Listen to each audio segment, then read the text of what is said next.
Big polls show the strong performance by the BJP-led alliance, which has crossed the 100-seat mark in the maximum city of Mumbai. In contrast, Uddhav Balasaheb Thackeray or Ubata faction in the alliance with Raj Thackeray has been trounced. The numbers from Mumbai underline the scale of the Mahayuti's advantage. The BJP's 34% vote share combined with Shiv Sena's 20% has delivered a commanding 54% cumulative vote, effectively pushing the UBT MNS combined to the margins in the maximum city. In Pune and Pimpri Chinchwad, traditionally considered strongholds of the Pawar factions, the much anticipated Sharad Pawar-Ajit Pawar reunion appears to have failed to translate into electoral momentum. Congress leader Rahul Gandhi has yet again targeted the Election Commission and now accusing it of vote chori. The BJP has responded aggressively, dismissing the allegations and branding Rahul Gandhi as part of the Bahana Brigade, accusing the opposition of preparing excuses for defeat. But here are the big numbers and let's have a look at it. The numbers speak for themselves, viewers. The numbers very clearly show that the BJP has only consolidated from his previous position, going up about 10 seats now already, 93 leads. The Shiv Sena in 29. Shiv Sena Ubata or the Uddhav Thackeray faction has actually slipped. The last time around they had 84 seats. They've come down to 61 and the MNS has been able to muster only 9. So the Thackeray brothers coming together in Mumbai has not been able to save Mumbai for them. They had dominated Mumbai. The Shiv Sena under the Thackerays or the Thackeray name had dominated Mumbai local polls and that considered it as their guard for the last 27 years. That's changed. Now, party-wise, if you look at the strike rate, look at that. The Shiv Sena strike rate under Uddhav Thackeray or Ubata strike rate is 37%. MNS is 17%. The same, if you look at the BJP, their strike rate admirable, contesting in 135 seats, nearly 70% strike rate. And Eknath Shinde returning yet another decent performance in Mumbai, which is not a stronghold. Thane, he's routed Uddhav Thackeray's Sena. 11% strike rate for the Congress party, 69% for the BJP. Should the Congress actually complain? Because we look at the number of rallies each one did and who did the hard yards on ground, it shows the results. The results actually mirror that. NCP 0%, contested 80 seats, they got nothing. And NCP Sharad Pawar again 10 seats, got nothing. So Ajit Pawar, Sharad Pawar failing in Mumbai altogether, outrightly rejected. But this family that came together even in Pune has not been able to yield much results there. So they have failed there too. Here's a look at the wider MMR, Mumbai Metropolitan Region, and let's try and understand the numbers there. So when we say Mumbai, wider Mumbai Metropolitan Region, we are looking at Kalyan, Dombivli, Thane, Navi Mumbai, Mumbai. So that's the whole greater Mumbai area. 24 out of 29 civic bodies of the MMR overall, Maharashtra region also, if you look at it, Maharashtra Metropolitan, all of it, 29 Mahanagar Palikas, 24 of them, it's the BJP plus. These numbers are they just set all matters to rest. All doubters can now say Maharashtra firmly has voted in favor of a triple-engine Sarkar. The confidence in the leadership of Devendra Fadnavis at the state, Prime Minister Narendra Modi at the centre, and even the civic bodies. So the big cities which are going to power Bharat's Vikas from this growth engine that is the state of Maharashtra, they have all come back and voted for the BJP or the BJP plus, that is the Mahayuti. Look at the numbers, they speak for themselves. Out of 2,869 seats, 1,441. So more than half have gone in favor of the BJP plus Shiv Sena. And that's the number that everybody needs to look at. But the other one is right at the bottom. AIMIM has pinched 108. From about 35, they've gone up to 108. So there is a Muslim vote consolidation in favor of AIMIM away from the Congress and the NCP and even the Shiv Sena Ubata faction. So these are things which are perhaps some big takeaways. So let's take a quick look at those takeaways. The major shift in Maharashtra politics. Mumbai and the most major cities vote for a triple-engine Sarkar. The BJP emerges the largest party. Devendra Fadnavis further consolidates and brand Modi wins the trust of the Maharashtra voter even at the civic body level. Thackerays voted out of Mumbai after 26 years and trounced in Thane. Pawars, marginalized, slipped behind the BJP in Pimpri Chinchwad and also in Pune by a huge margin. So where the BJP further consolidates after they ousted the Pawars the last time around. Ajit Pawar's NCP may even find itself out of the equation in the Mahayuti because there is no need for it right now. Lack of public connect and lackluster campaigning haunting the opposition. Limits of insular parochial politics, a message for regional parties that this entire divisive agenda, calling leaders Rasmalai, trying to divide and threaten and bring in language and identity politics doesn't work in a Naya Bharat.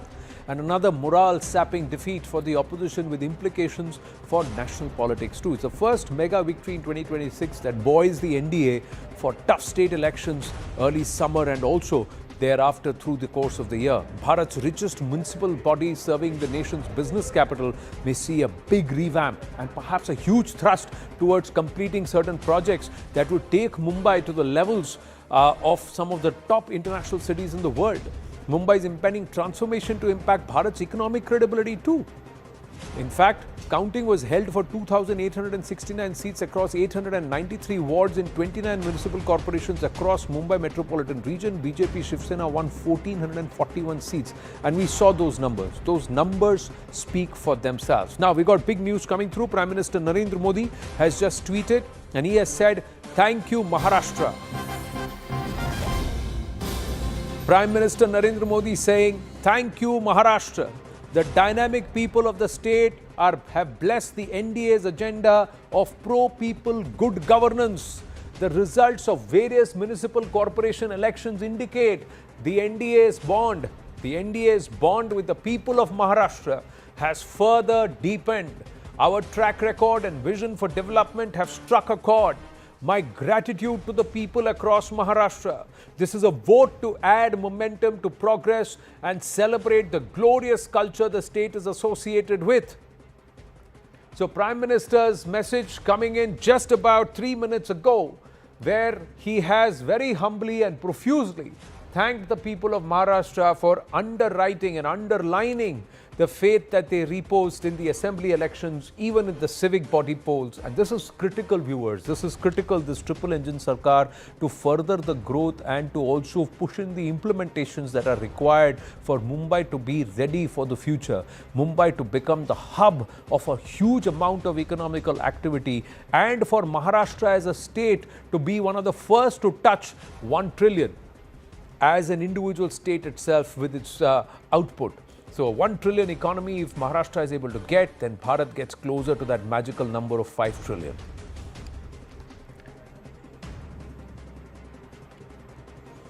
And joining us now is a lady who's seen it all.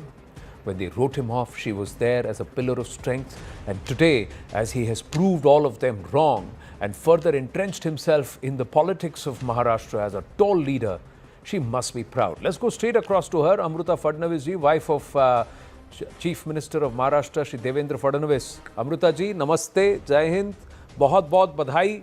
How does it feel?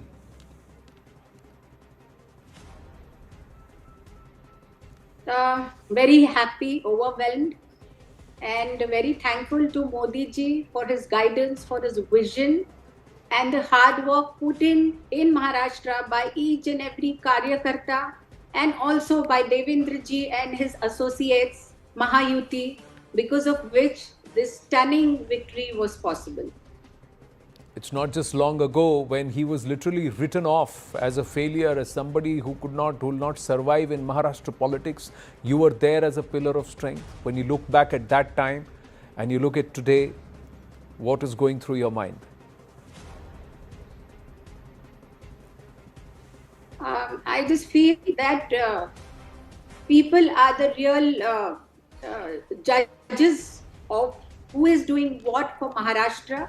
And yes, there are ups and downs. Politics is synonymous to that. But one has to keep his integrity intact, keep on working for the people, and people recognize it one day or the other. Amruta ji, you are his pillar of strength, and he has often said that. He said that to me too. And he finds a lot of strength, draws a lot of strength from you. What was his outlook ahead of this entire civic body elections? This was also quite tough. Was he ready for this challenge?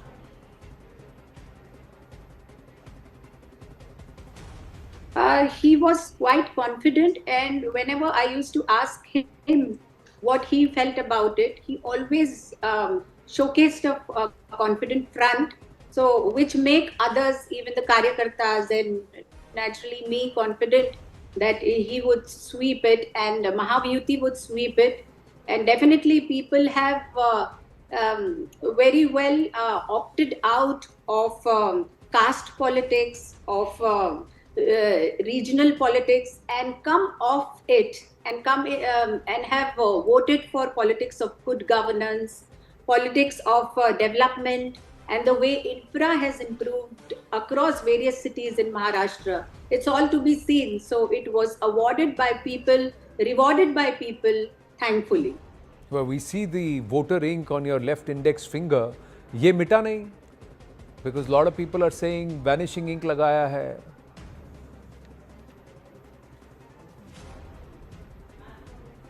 मुझे तो ऐसा नहीं लगा. और देखिए अभी what all the reasons are given are really I think so they are excuses for their the way they have performed, and I think so जो जीता वही सिकंदर है, ये मान के उन्हें सपोर्ट करके महाराष्ट्र के लिए बाकी भी लोग वर्क काम करे, यही मैं एक रिक्वेस्ट उनको कर सकती हूँ. Well, this is in a way quite historic because the Thakre Bandhus came together to fight for Mumbai. The Pawar family came back for Pimpri Chinswad, for Pune. They all came together to mount this challenge saying, "Humse behtar Maharashtra ko koi nahi janta." They all seem to have fallen at the hustings. Your thoughts? I would just say that since last 2 years, Devendra ji had been tagged as a person जिन्होंने पक्ष फोड़े हैं और family story है which was hurting, but that these people have come together again. Thakres who reunited after years, and even Pawars who recently reconciled. So I would say Devendra ji ने लोगों को जोड़ा भी है opposition parties ke, so at least that credit should be given to him, and there's nothing to say about who knows the pulse of people more. It is BJP, the Mahayuti, which is relentlessly worked for the people, and they naturally know the pulse much better. The results are showing that.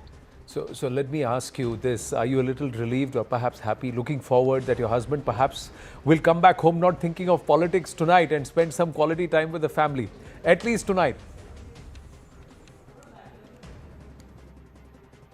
I think so. I have already given him away for the betterment of people. So I'm not relieved that I would have his company more. In fact, I would have his little company even less. But I'm happy about it because I feel the goal for state development, national development is much higher. And this we are learning from our own Prime Minister, Shri Narendra Modi ji, for the way he has left everything and just devoted himself to the betterment of his people. Given him away for the service of the people. Wow, what a big sacrifice. That must be quite tough, Amruta ji.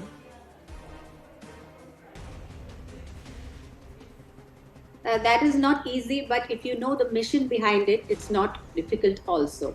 So you should know the larger perspective, how good largely it can do. Then minute happiness here and there doesn't matter. It becomes bliss for a lifetime.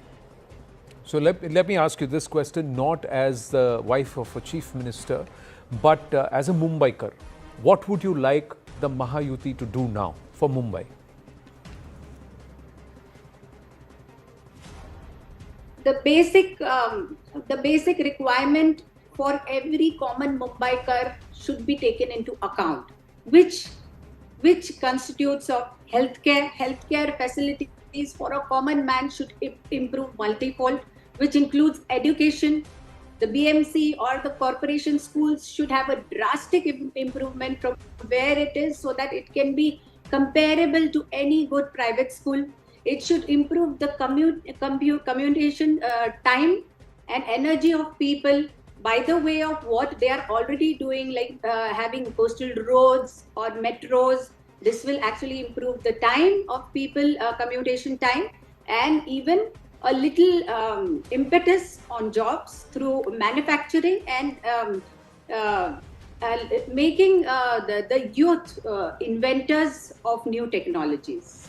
But Amruta ji, there's been heat directed towards you also. People have got very personal, trolling you, despite you not being part of this entire political structure itself. You're not at the forefront.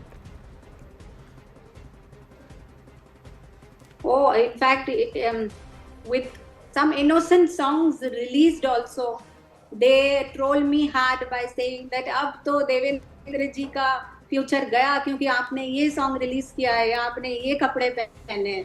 तो that is mostly by opposition. So, but the women and youth of today have told them that an independent woman should never be targeted this way, and politics should be measured separately, not on the basis of lineage or on the basis of monetary power of the prime family, but on the basis of development which is reaching the last person of the society. Beautiful message, but जाते जाते एक request है आपसे. 2 line सुना दीजिए.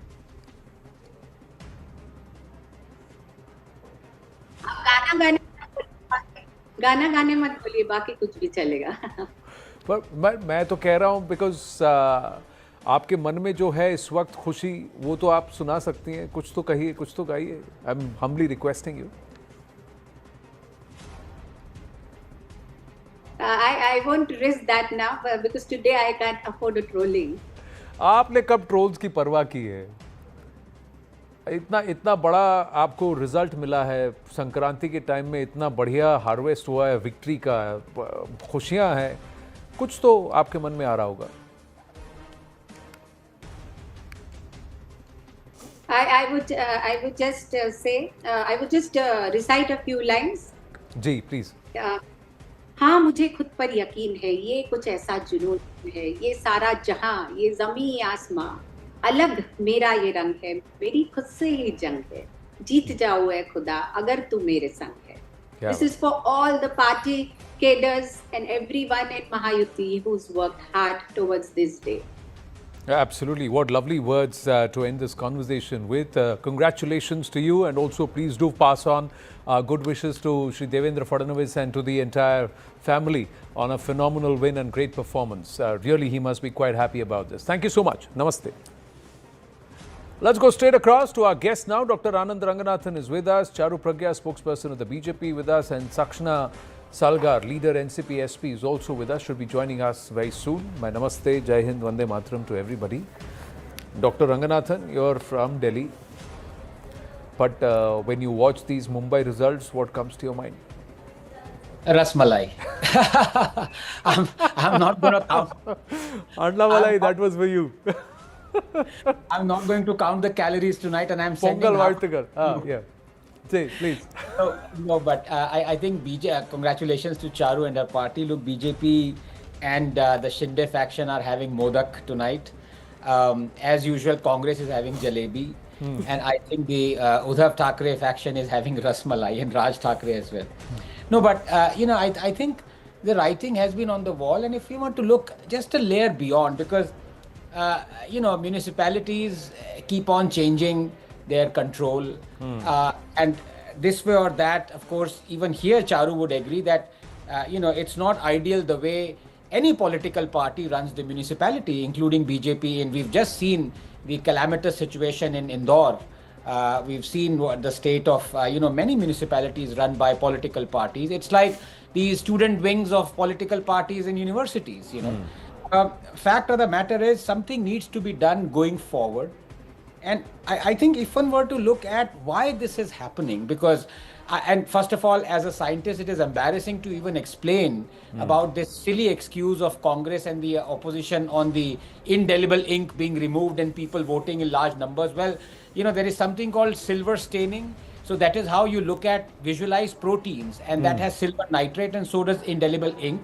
And it reacts with the proteins almost irreversibly on your skin and the nail, and that is how you get that indelible stain. And the only way to remove it unsuccessfully is to vigorously rub it with acetone, but that's just one of the filters that the EC the polling booth uses for you to vote. I mean, even if you don't have any indelible ink or any mark on thing, you still cannot vote again. So this kind of specious excuse that, look, we are losing because somebody wiped off an indelible ink is just typical Congress and their supporters.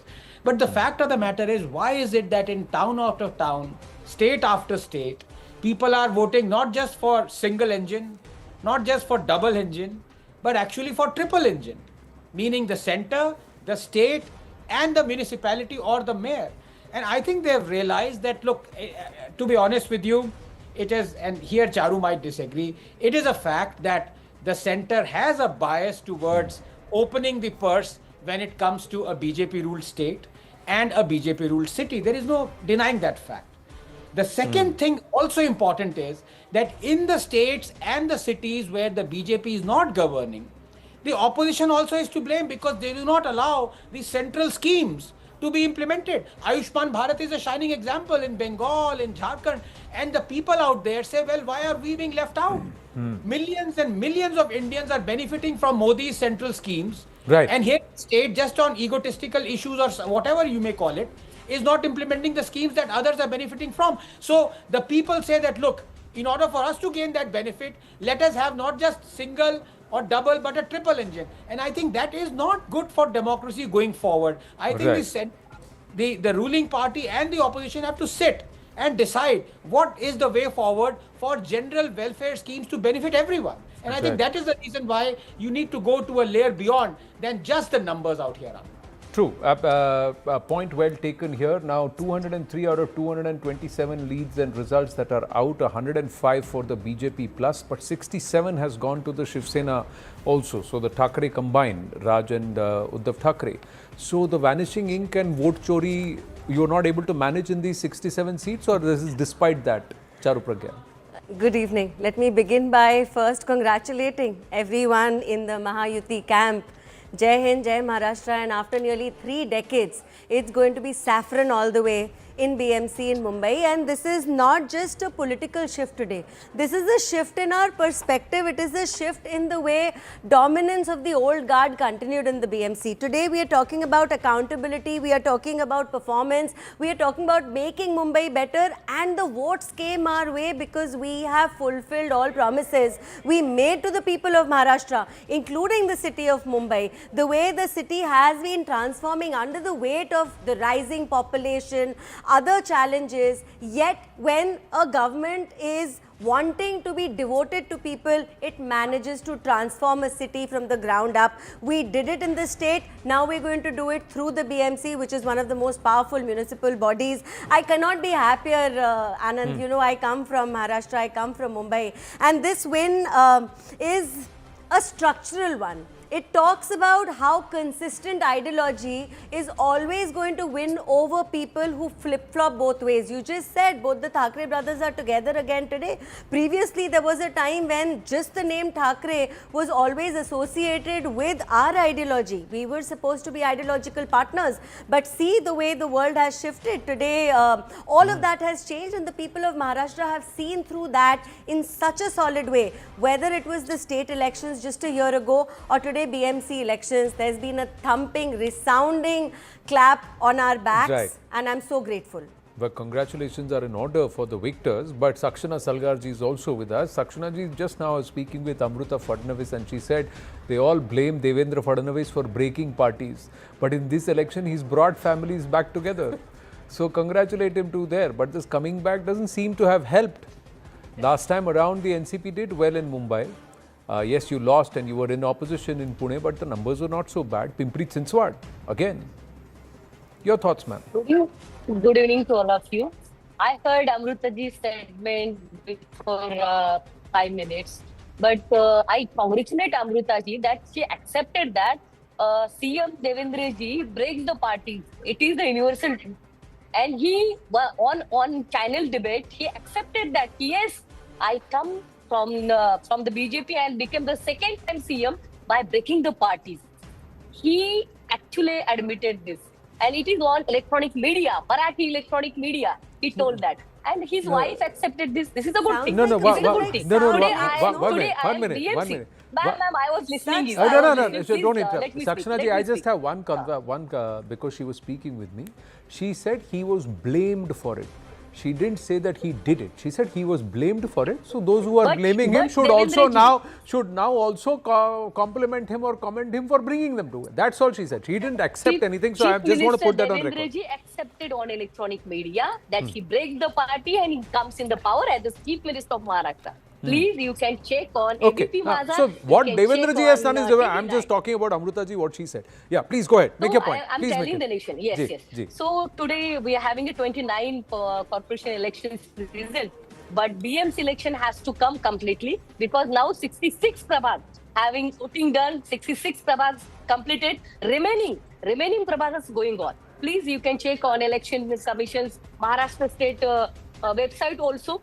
पूरा का पूरा रुझान नहीं आया है इस पर खुशियां मतलब हम आज भी हमें लगता है कि we are alliance with UBT Raj Thackeray ji तो अभी रुझान आने वाले हैं तो अभी मैं I am not in hurry to declare the results All right. Wow. Yes, Charu Pragya. You know, I find it absolutely unbelievable how the Indian opposition refuses to respectfully accept the people's verdict. Time and time again, I've seen this kind of arrogance, this tone, this language on national television after you should gracefully concede defeat. Instead of looking for problems in your own camp, you're still finding people to blame. It's appalling. You're still talking about Devendra ji. Because your grapes are sour, madam. Why did you not focus a little bit more on governance? Maharashtra gave you a chance. What did you do with that chance? You squandered it away because your family name is far more important, and bringing families together or breaking them up, Anand, or parties for that matter. Can you Right. please tell me one instance when a third person can make two brothers fight? They do it. Why are you looking for other people to blame? Put your own house in order and decide which side of the ideological stand you are on. You don't know where you are, and obviously people see through that. Right, Sakshana Wait ji. a minute, ma'am, you are talking about the ideology. What is the ideology of Devendra ji and Fadnavis ji and BJP? Let me know. You people blaming NCP Ajit Pawar for See, this is 70,000 exactly what I crores. mean. We know our ideology. The people stand with us. Where is it? You, in Where is spite BJP's of being ideology? given warning Let me after know. warning by the And people of Maharashtra, by the people of you people Mumbai, sitting in the Delhi, I arrive want to on tell this you, high horse, sit in your ivory Mrs. tower, Tejasvi and pretend Prakash, you've had a she was moral victory which is above everything else. Let her Well, I speak. congratulate you. You have the people- benefit of being in people, studio. you know, She doesn't, so let her just give us CBI, some time. IB उसका सारा आप उसका सारा भय नहीं, मैं दिखाकर आपको उन दे लोगों रही को हूँ पार्टी में मुबारकबाद लेते एक हो और मॉरल विक्ट्री की आपको ढेर सारी शुभकामनाएं. Congratulations. Ideology कहाँ है? Where is the ideology? नहीं, Where is the ideology? But Let me know. Sakshana ji, today No, it I is will not- tell you one my minute, ideology. one It's minute, nation one first. minute, 1 minute. Today, Sakshana ji, the question is not where is the ideology. The question is where are the seats for the NCP SP? Where is the victory for the NCP I want to SP? tell yes. I am coming on that. I want to tell you in Mumbai BMC, we all know that UBT, Raj Thakre has a huge mandate the last 30 years. UBT, Shiv Sena. So our party leaders decided to support them. So we didn't fight more seats or that number of seats. We agree with this. We accepted. उसमें कोई ego hurt होने वाली बात नहीं है. 30 years से शिवसेना है तो उसको सपोर्ट किया. हमारे अलायंस है, हमारे अलायंस वाली पार्टी है. उसमें हमें बुरा लगने की जरूरत नहीं है. यहाँ पे बीजेपी भी जब शिंदे साहब के साथ करके है तो हमें बुरा नहीं लगता है. उनके प्रवक्ता को बुरा नहीं लगता. अभी क्यों लग रहा है? We don't have regret for that. BMC में शिवसेना थी है और उनका है मैंडेट तो अभी आएंगे ना रुझान. नहीं, बीएमसी में तो रुझान आते हुए अभी तक तो नहीं लग रहे हैं, लेकिन पिंपरी चिंचवड़ और पुणे में भी कोई रुझान नहीं आया आपका. वहां तो आपका वर्चस्व है, वहां भी आपका कोई रुझान नहीं आया ma'am. It's not come. I have to interrupt this because we have paucity of time and Muralidhar Mahal ji has spoken with us. We had a chance to speak with him. I'd like to play that out because of Pune and what's happened in Pune. Have a look. Joining us now is MOS Civil Aviation and also the former mayor of Pune, Shri Muralidhar Mahal. Muralidhar Mahal ji, namaste. आपको बहुत-बहुत बधाई. It's a big sweep, big win for the BJP. क्या कहेंगे? पुणे में तो हम alliance में नहीं अकेले लड़ रहे थे बीजेपी, और ये बहुत ही महत्वपूर्ण है. पुणेकर जनता ने जो हमारे नेतृत्व माननीय मोदी जी हो, देवेंद्र जी, इनके विचार को, नेतृत्व को स्वीकार किया, समर्थन दिया. पिछले 5 साल हम यहाँ पे एज ए रूलिंग पार्टी करके कॉर्पोरेशन, म्युनिसिपल कॉर्पोरेशन में हम काम कर रहे थे. माननीय मुख्यमंत्री देवेंद्र जी के नेतृत्व में राज्य सरकार और केंद्र में मोदी जी की सरकार के 11 साल में पुणे के लिए बहुत सारी उपलब्धियां ने ट्रिपल इंजन सरकार में हम काम कर रहे थे. और जो हमने काम किया, मुझे लगता है कि उसी को समर्थन पुणेकर जनता ने आज दिया है. 19 से 22 तक आप महापौर थे, लेकिन इसको तो ट्रेडिशनली एनसीपी का गढ़ माना जाता है पुणे को, तो क्या कहेंगे इस बार? नहीं, पिछले 5 साल हम ही रूलिंग पार्टी करके यहाँ काम कर रहे थे, लेकिन उससे जी। पहले कम से कम 25, 30, 40 साल कांग्रेस और एनसीपी पुणे में काम कर रही थी एज ए रूलिंग पार्टी करके, लेकिन पुणेकर जनता ने उनको 2017 में ही नकारा था, रिजेक्ट किया था, और आज फिर पे एक बार उनको रिजेक्ट कर दिया है। अब ऑल अक्रॉस महाराष्ट्र, अगर आप मुंबई को भी देखें, ठाणे देखें, कई और जो महानगर पालिकाएं हैं, वहां पर आप बीजेपी महायुति की परफॉर्मेंस को देखकर क्या कहेंगे?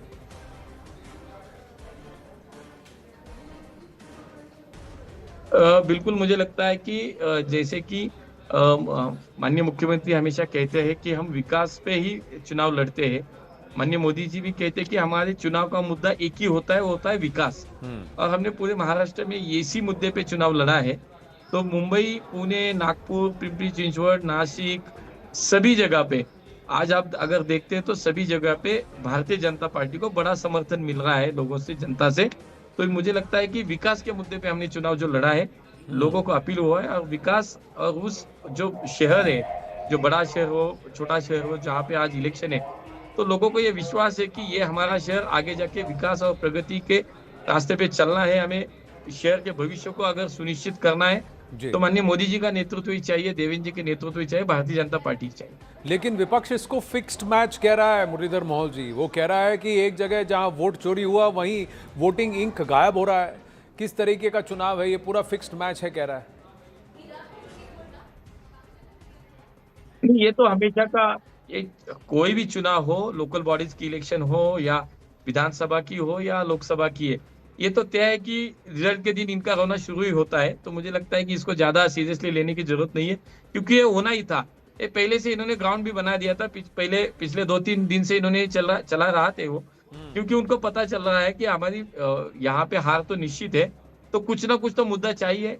ये तो स्वीकार नहीं करते कि जैसा जनता का आदेश है, जो जनता का जो आपको कॉल मिला है, उसको स्वीकार करने की उनमें बड़ा दिल नहीं होता इन लोगों में। तो मुझे लगता है कि वो तो रोते ही रहेंगे। मुंबई में बिछड़े हुए बंधु साथ में आए, ठाकरे बंधु। यहाँ पुणे में बिखरा हुआ परिवार साथ आया, पवार परिवार, लेकिन उनके हाथ ज्यादा कुछ लगा नहीं। क्या कह रही है जनता? पुणे में पवार फैमिली एक हो गई, मुंबई में ठाकरे फैमिली एक हो गई, अच्छी बात है, वो फैमिली एक होती है तो, लेकिन चुनाव में इसका कुछ परिणाम नहीं होता, क्योंकि लोगों को सेंटिमेंट से कुछ लेना देना नहीं होता। लोगों को काम से मतलब होता है, लोगों को विकास से मतलब होता है, और जो सिर्फ और सिर्फ भारतीय जनता पार्टी के माध्यम से होगा, ये लोगों को पता है। तो अगर काम से मतलब है तो मैं पूछूं कि आगे आप क्या वादे कर रहे हैं? क्या आप करके दिखाएंगे पुणे के लिए, पुणेकरों के लिए? बिल्कुल, पिछले 5 साल भी हमने ट्रिपल इंजन सरकार के माध्यम से ही पुणे में काम किया है। मोदी जी की सरकार के माध्यम से यहाँ पे मेट्रो की शुरुआत हो गई। आज 32 किलोमीटर की हमारी मेट्रो लाइन शुरू है। आगे जाके 120 किलोमीटर और हमारे मेट्रो लाइन का विस्तार होने वाला है। रिवर्स के प्रोजेक्ट केंद्र सरकार के माध्यम से चल रहे हैं। यहाँ की पब्लिक ट्रांसपोर्ट हमें और अच्छी बनानी पड़ेगी, उसके लिए हम काम करेंगे। यहाँ का जो बाकी हमारा इंफ्रास्ट्रक्चर का काम है, ये बहुत सारी चीजें हैं। हमारे 24/7 वाटर सप्लाई का प्रोजेक्ट हमें कंप्लीट करना है। तो हमारे सामने एजेंडा है। पुणेकर जनता को हमने जो पिछले 5-10 साल में जो किया वो तो सामने रखा ही है। 50 साल का आगे जाके हमारा जो पुणे के लिए विजन है, देश का सर्वोत्तम शहर हमें पुणे को बनाना है, तो हमारा एक विजन डॉक्यूमेंट है, वो भी हमने पुणेकर जनता को संकल्प पत्र के नाम से दिया है। तो मुझे लगता है कि ये क्लैरिटी पुणेकर जनता में बिल्कुल आई है कि काम होगा तो बिल्कुल भारतीय जनता पार्टी के माध्यम से होगा। तो यही मुझे लगता है कि कुछ प्रायोरिटीज हमारी जो है, जो मैंने अभी कहा, तो वही प्रायोरिटीज हमारी है। देखिए, संकल्प से सिद्धि का जो रास्ता है वो श्रम से गुजरता है, तो श्रम, काम करने की बहुत आवश्यकता है। तो यही हम आपसे प्रार्थना और आपको साधुवाद देंगे कि आप और काम करें और जो वादे किए हैं उस पर खरे उतरें। बहुत बहुत बधाई आपको। Thank you for speaking with us. नमस्ते। Let's shift focus here on the right stand. The unrest in Iran and rising tensions across the Middle East have prompted a visible escalation in U.S. military posture, with the Pentagon redirecting the USS Abraham Lincoln Carrier Strike Group towards the Gulf region. Now, the move signals Washington's readiness for potential kinetic action as instability deepens in Iran and also in its regional network of proxies. U.S. defense officials say the redeployment is part of a broader effort to reinforce deterrence at a time when unrest inside Iran is intensifying and Tehran-aligned groups are stepping up missile launches, drone activity and militia threats across multiple fronts, including Iraq, Syria, the Red Sea and near Israel's borders. Pentagon officials stress that the mobilization is defensive in nature, aimed at deterring Iran and its proxies from widening the conflict. At the same time, the message is unmistakable. The United States is positioning itself to act decisively should attacks on U.S. personnel, partners or critical shipping lanes intensify. So let's break this down for you.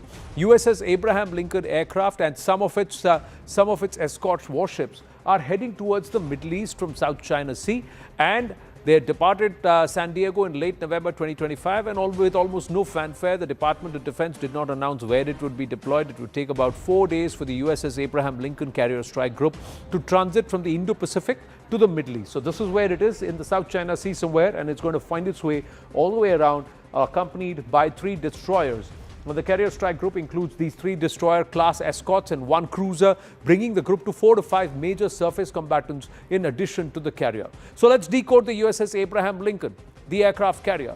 It's a Nimitz-class nuclear-powered aircraft carrier commissioned in 1989 with more than 35 years of active service.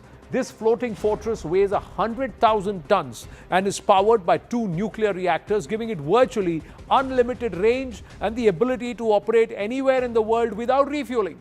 Its Air Force delivers overwhelming force from the sky, including Super Hornet jets, Growler jets equipped with electronic warfare, Hawkeye aircraft for airborne command and control, and MH-60 Seahawk choppers for anti-submarine and rescue missions. Protecting the carrier are Arleigh-Burke-class destroyers guarding against air and submarine threats. These warships are armed with dozens of Tomahawk cruise missiles capable of striking targets up to 1,000 miles away.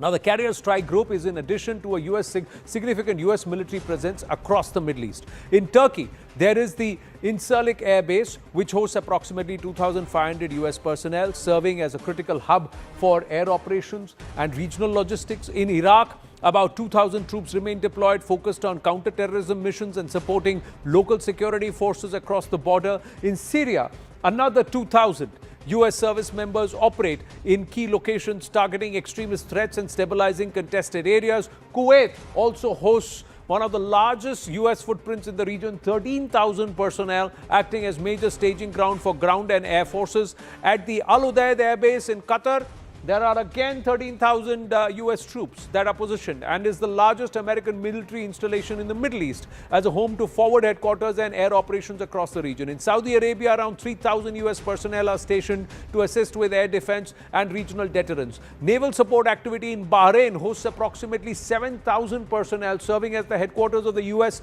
Fifth Fleet and ensuring maritime security across key waterways. In the United Arab Emirates, that is Abu Dhabi, Dubai, 5,000 U.S. troops support air naval logistics operations. In Oman, a smaller but strategically vital force of 600 personnel support access to key airfields and maritime routes. So what could be on the target list of the U.S. forces? IRGC command centers, the Basij militia infrastructure, Iranian police facilities, regime-linked economic assets. This is what will be on the target to weaken the hold of the regime. It's not going to be easy to break the regime. Let's go across to our guests. What do they see happening? And if time permits, we will also touch on the Greenland gambit too, towards the latter half. But first, Iran. Lieutenant General D.P. Pandey, security analyst with us, Ambassador Rajiv Dogra, and Dr. Anand Ranganathan stay on with us. So let's quickly go across to them. Ambassador Rajiv Dogra, this is a strike movement, forces movement. Before I bring in General Pandey, what do you see happening? Are you willing to believe the Pentagon that this is more defensive in nature and it's not a direct attack? Well, Pentagon may say a lot of things, but we need not believe them. Because if they were defensive in nature, then there will not be aggressive moves of their aircraft carrier and other warships. Besides, all the fighter aircraft, refueling aircraft, which are being moved from one place to the other. So it's certainly not defensive. It is preparation for a bigger strike, because if reports are to be believed, Trump was given the impression by his advisors that we will not be able to guarantee a victory at the current level of our preparation. So I think they are waiting for the right moment when their forces are in place to the required extent, and along with Israel, they are reasonably confident that they'll be able to overwhelm Iran. Iran, on the other hand, is hoping that they will also put boots on ground, because that is when the quagmire starts for America. Right. Another pointer which must be noted is that Houthis had made life miserable for all the floating platforms a couple of years back. Correct. So America should not forget that Iran was the one which was supplying Houthis with the missiles, and now they have much better missiles. So it's going to be a contest which I hope Trump had not bargained for. But Trump has been advised that it's not going to be as easy as Venezuela. He's also, moved a lot of the U.S. forces towards and surrounded Venezuela. So moving them from the Caribbean, it's not going to be so easy. Iran has more than 2,000 ballistic missiles, and they have the ability to commit harakiri. General Pandey, how do you see this panning out? Because this movement, the strike deployment and this carrier strike group will take at least 5 days to get there, 4.5 to 5 days. So not before Tuesday will they be there within firing range of Iran's assets. Yeah, so firstly, I think Dubraji has said very clearly a couple of points, but we have to see, is it Iran versus US, or is it Iran plus Houthi plus number of IS versus America plus elements which are available in the paramilitaries available in Syria, because this essentially will become a Shia versus Sunni contest. As I'll not say it'll be a forceful one, but there'll be certain degree of fallout of this, because eventually if some support is required on the ground and boots on the ground is required, their American SF special forces are extremely good to actually exploit SS on the ground. And if you see this example of Lion Rise, which is done by Israelis, the Iranians were just not able to actually stop what happened from within the country, and therefore it implies there's some effect on the ground which is available for the Americans and Israelis to enable the strikes to continue. My only worry is that with Lion Rise happening and Midnight Hammer having happened, and it has taken about nearly 2.5, 3 weeks in which these protests are happening, the regime must have come down quite heavily, and number of collaborators plus more would have been removed from the site. But you see, the problem with Trump is that he's committed, right? He has committed not only by moving this the carrier strike group, but also having made a very, very open statement that he's going to come heavily. While this last 2 days, this fluctuation which has taken place is maybe a strategic surprise. And if he doesn't go whole hog, the whole democratic system or coming to safeguard people's movement, while these are all couching, okay? Right. Frankly, Trump is not interested in Iranians. It is not interested in Iran. This is all about control. Today, Russia is locked out into one corner. European Union is fragmented, exposed, absolutely in the world. The only power which they required to control, and the stepwise control happening, is in China, in terms of relevance of dollars, in terms of exchange, in terms of energy, and in terms of influence, right? The only standing ally or some sort of a element besides North Korea to China is Iran, right? And this is all about stamping that number one status. So, but Iran is not a pushover, right? Please understand that the Lion Rise was very effective as a strategic surprise, in which the entire cyber system was stalled. Top military leaders of IRGCs and all were neutralized.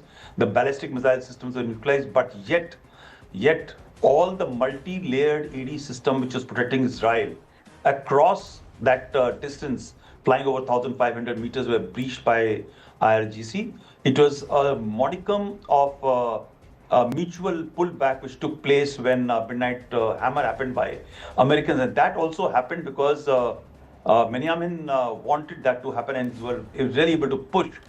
This pushback happened by a symbolic strike which was carried out on Yes. American bases. And if you recall, the troops and the elements of American elements had moved out, or they were well under cover, and some symbolic strike was carried out with a few missiles Yes. falling off and one And falling Iran very claimed high. victory. The Yeah, Khomeini regime claimed Yeah, victory. everybody claimed victory. So there's a whole game which is played, but I have a feeling that this is a very, very long-term strategic game play by the Americans. There's a wonderful thing happening. A lot of lessons for us to actually understand that what is, if it happens in next about 10 days, this will be possibly one of the best military strategic strike which will happen. Right. But they have to understand they are dealing with 11th powerful military in the world, which is extremely ruthless. So they will actually have to go with latest of the systems to actually stall their entire cyber networks, target not only the IRGC headquarters and the elements, Right. but more importantly, target everything which can fly off on these cyber or digital supported elements. And therefore, this will be a possibility. Yes, there's a popular support. The major part, and I think Dograji will be more able to illustrate Right. on that. There is no option to take over. The Khomeinis go. Raza Well, Pahlavi is interestingly, you also know, not a very- interestingly, it may not even be Raza Pahlavi, but there are about Yeah. 10 million Iranians who fled Iran after the regime, and they are well entrenched across policy and this one ability across the across the globe, who are actually willing to come back and push Iran back on track. And these are all seasoned individuals who will surface if the Americans are able to do a short but sharp regime change, and that will have to be coordinated at 5 different fingers will have to do work simultaneously to make that punch. Dr. Ranganathan, do you see that happening? Well, just to answer you, haters may disagree, but there is a distinct similarity in the way Narendra Modi and Trump work. Nobody has been able to guess who Modi chooses as the state chief minister. And nobody has been able to guess which next country is Trump going to attack. I dare say you can take an acid test, Anand, and ask a BJP spokesperson, name the chief ministers of Madhya Pradesh, of Chhattisgarh, of Rajasthan, of Odisha. They might get one or two right, but no. But look, on a more serious note, let us be under no illusion that it is a despotic dictatorial regime bordering on being an evil regime. So there is no question that it has to go. Now, is this the right time and is this the right way to let it go? Is this the only despotic regime? Hypocrisy aside, please remember that it's not just about Shia or Sunni. You have the specter of one of the biggest, most brutal terrorist organizations, the Shia Hezbollah, side with the Sunni brutal Hamas. In fact, Iran is sponsoring both Hamas, which is Sunni, Right.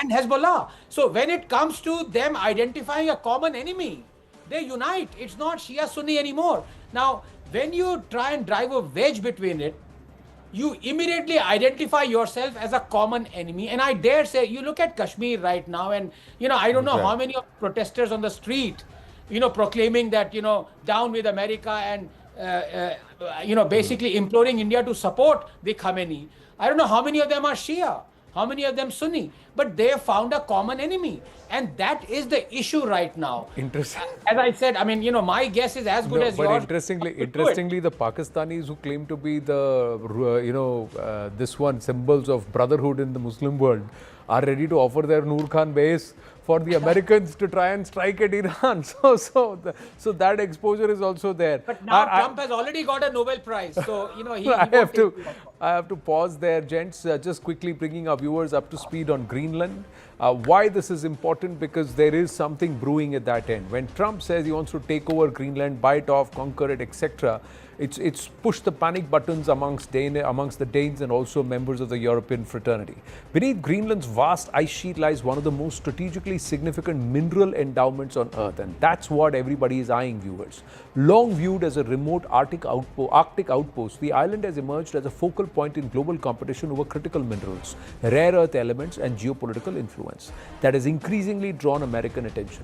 Greenland's underlying geology is ancient and mineral rich. Surveys have identified substantial deposits of rare earth elements, rare earths such as neodymium, then also dysprosium. These are essential for magnets used in electric vehicles, wind turbines, advanced electronics, and military guidance systems. In an era defined by decarbonization and digitalization, these minerals are no longer supply commodities, they are strategic assets. Yet global supply chains for many of these minerals are highly concentrated, most notably in China, which dominates rare earth mining, processing, and refining.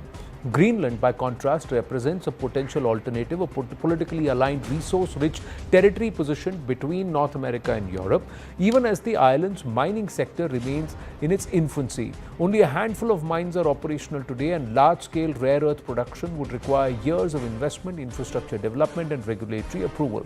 These limitations have not dulled Greenland's strategic appeal. Its geographic location within the Arctic, northern shipping routes, and hosting the U.S. military's Pituffik Air Base already gives it importance in American defense planning. It is within this context that U.S. interest in Greenland's mineral wealth must be understood. Public rhetoric of the U.S. President Donald Trump that the United States should purchase Greenland was widely dismissed as unserious. But beneath the headlines lies a consistent strategic logic. Trump said this even in his first term in 2019. So we must not forget that. U.S. interest has included diplomatic engagement, proposals for direct investment in mining projects, and efforts to deepen economic ties that would anchor Greenland more firmly within the Western strategic orbit. At the same time, Greenland is not a passive actor. The island's government, which enjoys broad autonomy within the Kingdom of Denmark, has been cautious about large-scale mining, particularly where environmental risks are high. A 2021 ban on uranium mining, often associated with rare earth deposits, and underscored local resistance to projects perceived as threatening public health or ecological stability. Infrastructure gaps, harsh climate conditions, high operating costs further complicate development timelines. These realities temper more dramatic claims that Greenland could quickly transform Western mineral supply chains. Ultimately, Greenland sits at the intersection of three defining forces of the 21st century: the race for critical minerals, the militarization of the Arctic, and the rehardening of great power competition. American interest in the island reflects not a sudden impulse but a broader recognition that control over materials powering future industries and the territories that hold them will shape global power in the decades ahead. We've run out of time, so we thank our guests and thank our viewers for watching this edition of The Right Stand. Have a great weekend. Namaste.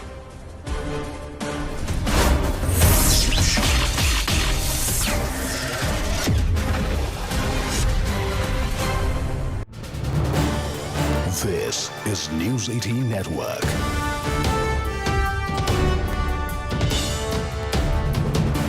India's largest news network. Krishna Hegde, I want to begin with you because many are wondering about what happens to Eknath Shinde or your faction of the Shiv Sena, given that you haven't really been able to pull your weight. Your strike rate isn't as good as what the BJP has managed. They weren't only the bigger partner in this alliance, they've also left you quite far behind in the strike rate. Not at all, Shivani. We are, competing as one cohesive unit, the Mahayuti. And we have won. This is the fourth election we are winning together. First in the Lok Sabha, then in the Vidhan Sabha, then the local body elections, and now the BMC. Like you see, the Shiv Sena has clearly won Thane. And here also in Mumbai, without the Shiv Sena, the victory is not complete. So Devendra Fadnavis ji is the captain of the ship, is the captain of our aircraft.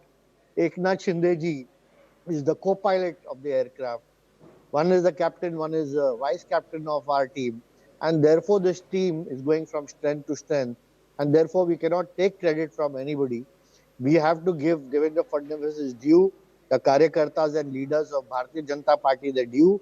They have worked very hard to, bring out a resounding victory in 6 out of 29 corporations. And similarly, the Shiv Sena leaders and Shiv Sena Karyakartas also together with the Bharatiya Janata Party have worked very hard for this alliance. And therefore, we won 4 times.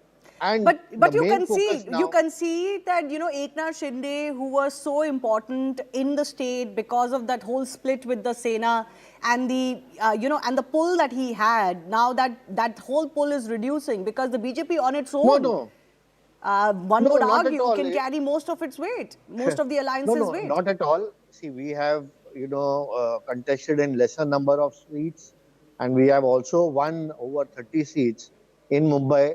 In Thane, we have swept Thane. In Navi Mumbai, we are neck to neck with the Bharatiya Janata Party. In several other places where we have contested together, we are an absolute winner. And therefore, we are looking at the Mahayuti, and we are looking at Bharatiya Janata Party number 1 and Shiv Sena number 2. There is no So you competition accept, also. you accept that Devendra Fadnavis is the new dawn of Mumbai and Maharashtra. No, he is the Nobody can captain of the compete with ship. him, surely after these results. No, obviously it is absolutely obvious. Earlier, Eknath Shinde ji was the Chief Minister of Maharashtra. We won the elections under his leadership. Devendra Fadnavis ji is now the Chief Minister of Maharashtra. We are winning the elections under his leadership. Obviously, there is one cohesive unit, a striking force, a strong force, and there is no matbed between us. We are together as one Mahayuti. Vishwas Pathak, your sense of the role that Devendra Fadnavis... This is News 18 Network.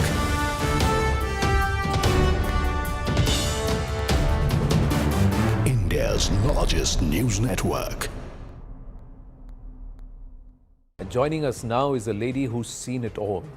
When they wrote him off, she was there as a pillar of strength. And today, as he has proved all of them wrong and further entrenched himself in the politics of Maharashtra as a tall leader, she must be proud. Let's go straight across to her, Amruta Fadnavis ji, wife of Chief Minister of Maharashtra, Shri Devendra Fadnavis. Amruta ji, namaste, Jai Hind, bahut bahut badhai. How does it feel?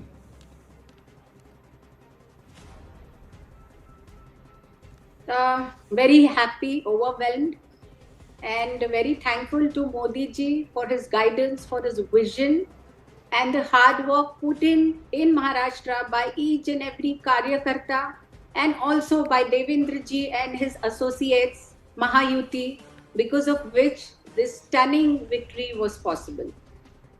It's not just long ago when he was literally written off as a failure, as somebody who will not survive in Maharashtra politics. You were there as a pillar of strength. When you look back at that time and you look at today, what is going through your mind? I just feel that people are the real judges of who is doing what for Maharashtra. And yes, there are ups and